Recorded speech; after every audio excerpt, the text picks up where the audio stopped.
Au cours du présent atelier, qui nous réunit pendant 2 jours, il sera présenté la situation du déploiement du dispositif dans les 34 zones sanitaires du pays. Le secteur privé prendra la parole pour exposer les défis spécifiques auxquels il est confronté.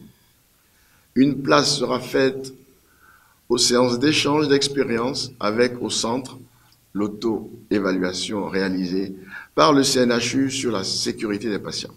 C'est sur ces mots que le président de l'autorité de régulation du secteur de la santé a déclaré ouvert, le jeudi 19 décembre 2024 à Cotonou, l'atelier d'évaluation du déploiement du dispositif pour la sécurité des patients. Cette initiative, fruit d'une collaboration entre l'ARS et le gouvernement béninois, a pour ambition de garantir à chaque patient une prise en charge sûre, efficace et exempte de tout risque évitable. Au cours de cet atelier de 2 jours, les acteurs du secteur de la santé et leurs partenaires techniques et financiers ont passé en revue les actions déjà entreprises dans le cadre de ce dispositif sécuritaire. L'objectif final est d'identifier des solutions concrètes pour améliorer la qualité et la sécurité des soins sur l'ensemble du territoire.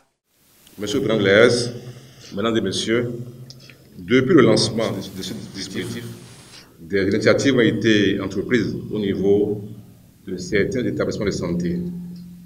Le CNHU Hubert Kotokou-Maga a été le premier établissement de santé à avoir démarré par écrire cette nouvelle page de notre histoire commune en matière de sécurité des patients. Le représentant des partenaires techniques et financiers a salué les réformes engagées dans le secteur de la santé ainsi que les investissements considérables consentis par le gouvernement pour renforcer l'accès aux soins et promouvoir la qualité des services offerts à la population. Nous saluons vivement les réformes engagées dans le secteur de la santé, ainsi que les investissements considérables consentis par le gouvernement pour améliorer l'accès aux soins, renforcer les infrastructures sanitaires, promouvoir la qualité des services offerts à la population et réguler l'action sanitaire. Ces réformes témoignent de l'engagement fort des autorités béninoises à faire de la santé une priorité nationale, tout en s'inscrivant dans une dynamique de progrès vers la couverture sanitaire universelle et les objectifs du développement durable ODD.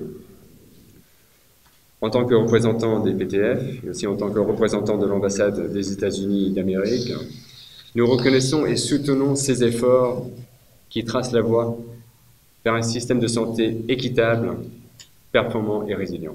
Lancé officiellement en mars dernier, le dispositif pour la sécurité des patients repose sur des outils essentiels tels que des manuels d'évaluation et de contrôle conçus spécifiquement pour les établissements hospitaliers et les centres de santé de premier contact.